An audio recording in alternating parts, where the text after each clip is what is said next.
Ce qu'il faut comprendre donc dans la prise en charge médicale, c'est que souvent, alors on va vous proposer plusieurs choses. On va vous proposer souvent des contraceptifs oraux, on va vous proposer aussi de changer votre pilule, hein, tout simplement. On va aussi vous proposer un traitement hormonal par injection. Ce sont des injections sous-cutanées qu'on appelle la leuproréline, donc qui va tout simplement viser à inhiber la fonction ovarienne, donc les hormones féminines, donc principalement les œstrogènes, donc c'est comme ça qu'on va fonctionner. On va vous donner des dérivés d'androgènes aussi, donc pour encore une fois réduire les hormones féminines œstrogènes. Donc ça va poser deux problèmes effectivement, c'est que d'une part, c'est que si vous avez envie d'avoir un enfant, du coup ça risque d'être compliqué parce que comme on est sur des contraceptifs, du coup voilà, pour avoir un enfant ça va pas être possible. D'autre part, il y a quand même beaucoup d'effets indésirables, c'est-à-dire que si ce produit vous l'arrêtez, souvent il y a un effet rebond, donc qui est notoirement beaucoup plus douloureux derrière. Alors, les injections également, donc tout ce qui est antagoniste de la GnRH, alors, il semblerait dans les études que ce type d'injection augmente donc la colonisation microbienne intra-utérine. Donc ça va souvent créer ce qu'on appelle une endométrite, c'est une infection de l'endomètre, mais particulièrement chez la femme atteinte d'endométriose. Donc alors c'est intéressant de souligner parce que la contamination bactérienne, c'est une théorie qui a été dernièrement évoquée comme un facteur de l'endométriose. Et on va dire que ce type de traitement peut également majorer le problème. Donc c'est quand même pas anodin. Tout ce qui est dérivé d'androgènes, il y a un risque quand même non négligeable de méningiome, qui est une tumeur cérébrale. L'acétate de cyprotérone, donc c'est un antiandrogène qui va présenter aussi d'autres effets secondaires, donc principalement il est hépatotoxique, donc le foie il peut ne plus faire son travail de détoxication des hormones et de détoxication des perturbateurs endocriniens, et on a vu que c'était une des causes, un des facteurs prédisposants de l'endométriose. Donc j'ai envie de vous dire qu'à un moment donné c'est le serpent qui se mord la queue. Les dérivés de la progestérone peuvent créer des troubles digestifs, notamment des constipations, de la dysbiose intestinale. Donc c'est pour ça aussi qu'on va devoir réparer l'intestin, qui est souvent générateur d'inflammation, s'il y a une dysbiose. On a aussi de la masse grasse lorsqu'on prend des dérivés de progestérone, et donc cette masse grasse elle produit davantage de cytokines inflammatoires. On va le voir, ce sont des molécules inflammatoires. Ce qu'on va donner aussi, c'est qu'on va donner des analgésiques et des anti-inflammatoires non stéroïdiens. Alors le truc là-dedans, c'est que les analgésiques opiacés, ils vont engendrer de l'accoutumance souvent. S'ils sont pas bien supportés, en général on se reporte souvent sur les AINS, donc on va voir les inconvénients juste après.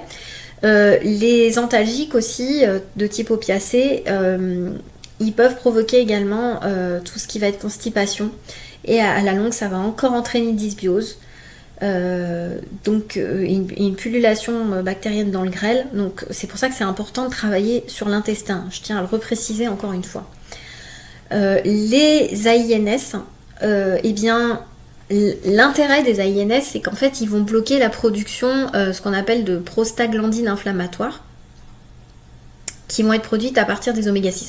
Vous allez voir, je vais vous expliquer juste après ce qui va se passer. Il me semble que c'est le schéma d'après que j'ai mis. Non, on va le voir ici. Voilà, c'est le schéma que je vous ai mis ici. C'est que dans notre corps, on a plusieurs types d'acides gras. Et on a des acides gras oméga 6, des petites molécules qu'on appelle des prostaglandines, et qui sont produites à partir des oméga 6. Ce sont les PGE2. Et on a également des prostaglandines à l'inverse qui vont être bénéfiques, qui sont anti-inflammatoires, qu'on appelle les PGE3, et qui elles vont arriver par les oméga 3. Alors le problème dans les AINS, c'est que souvent ils vont non seulement bloquer les prostaglandines pro-inflammatoires certes, mais ils vont aussi bloquer les prostaglandines anti-inflammatoires. Donc encore une fois, c'est le serpent qui se mord la queue, puisqu'on va, en voulant stopper l'inflammation, on va continuer à favoriser l'inflammation. D'autre part, les anti-inflammatoires non stéroïdiens induisent une hyperperméabilité intestinale, qu'on appelle aussi, ça peut être un intestin qui fuit, un peu comme une passoire, qu'on appelle le fameux leaky gut syndrome. Et le problème, c'est que ça laisse passer aussi des bactéries de Gram négatifs, dont l'Escherichia coli, qui n'est pas anodin. Ça va engendrer une réponse immunitaire supplémentaire, donc une inflammation généralisée encore une fois.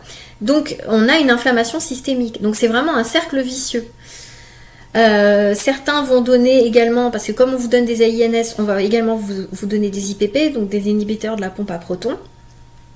Et ça reste une problématique aussi parce que les traitements qui sont prescrits conjointement donc aux AINS vont avoir pour but de protéger l'estomac, mais eux-mêmes empêchent l'activation de certains enzymes. Donc on a une mauvaise digestion, notamment des protéines, et donc ça va entraîner encore une dysbiose intestinale génératrice d'inflammation. Bref, vous voyez que de façon générale, donc il y a aussi de la chirurgie qui peut être parfois proposée. Dans des cas vraiment très importants, je me dis quand même, on a un risque qui est quand même très fort. Il y a des nombreux effets indésirables, il y a des effets rebonds, il y a des risques à long terme. Et puis, il y a un vrai problème en cas de désir de grossesse.